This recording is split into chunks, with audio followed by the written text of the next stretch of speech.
चाहिँ हाम्रो अरुणिकीले बनाएको चाहिँ त्यो हेर्न आएको हामी ठाउँको नाम के हो दाइ यो पाइथासो नै भन्छ ठाउँको नाम नै पाइथासो पाइथासो भनेको व्हाइट प्यागोडै हो white pagoda पाइथासो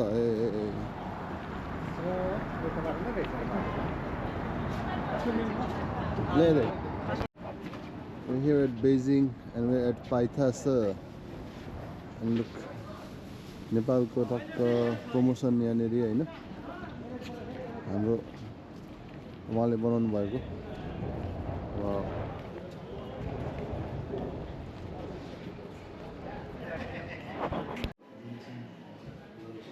Nico Galsen Kublai Khan Vincent Galsen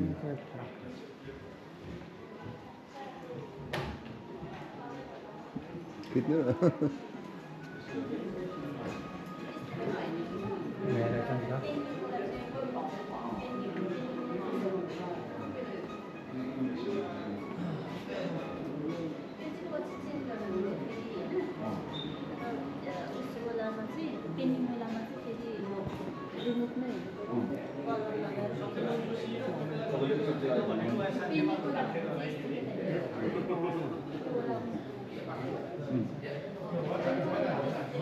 sir उहाँको नाम के हो सर अरुणिको उहाँ हो अहिले पछाडि उहाँको उनी साली अगाडि फोटो खिच्नु मिल्छ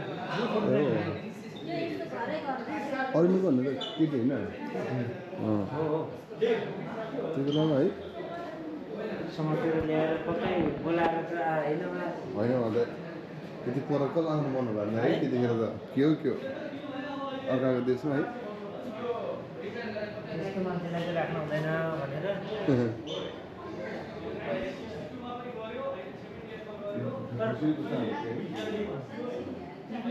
यो चाहिँ को रहेछ त अरुणिको दिदी टिबेटसम्म चाहिँ आएर बनाएको हुनसक्छ यहाँसम्म आएर बनाएको त है अति हो यहाँबाट हिँडेर पनि गयो भने 68 दिन लाग्छ मेरो घर पुग्न यहाँबाट 68 दिन हिँडेर मात्रै रात दिन हिँडेर फेरि त्यसलाई डबल गऱ्यो भने दिन लाग्छ त यहाँ कहीँ बाटोमा सुत्यो भने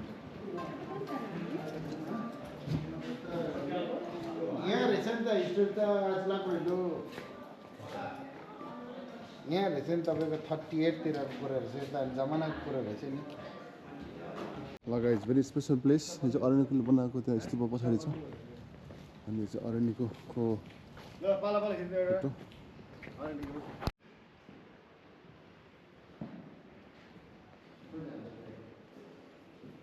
कस्तो राम्रो बनाएको है बुद्ध भगवानको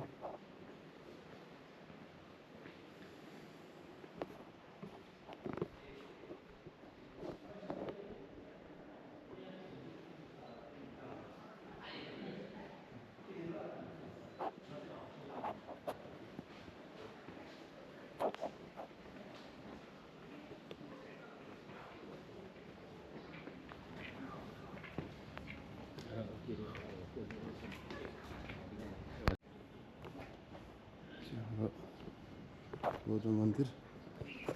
र यहाँ हामी हेर्न आएको चाहिँ विशेष यो चैत्य हो यो चैत्य कति ठुलो कति राम्रो बनाएको छ त्यो पिरियडमा यतिको ठुलो बनाएको भनेपछि धेरै राम्रो मान्नु पर्यो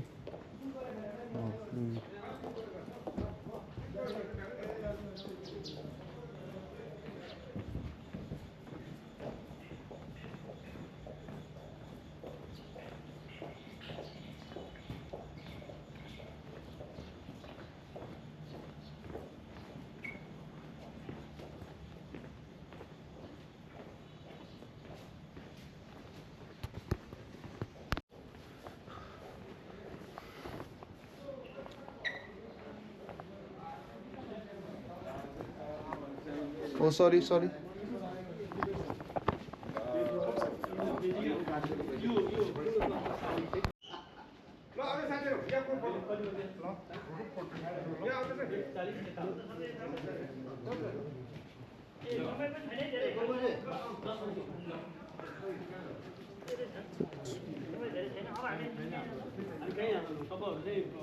एयरपोर्ट जानेहरू छुट्टिन्छ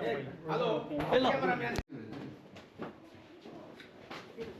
यो त के खिच्यो यो त त्यो नेपालको पुरा पोर्ट्रेटहरू पुरा रहेछ नि त यहाँ त ए त्यसपछि हाम्रो स्ट्याम्पहरू को रहेछ नेपालको बारेमा यहाँ बेजिङमा आएर हेर्नु परेछ सबै देशको भावना पाउँछ नेपालीहरू आएर यसैलाई पनि मन्त्रीहरू केपी ओली सबै आएको रहेछ नि यहाँ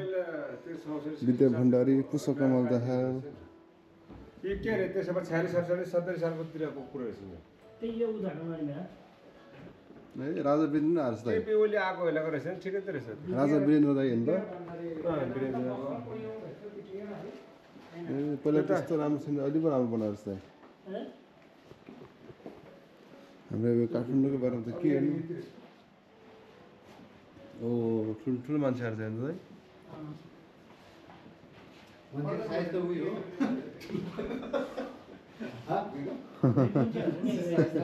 त्यो त हो कथा रहेछ फेरि यो कताबाट सुरु होला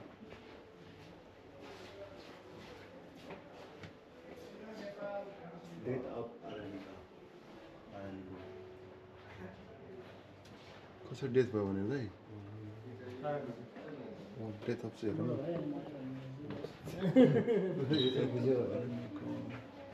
life of the Araniko in Tibet अरण्यको उसमा किन जुङ्गा जस्तो देखाएको के हो त भइहाल्छ नि हो र नेपालबाट आएको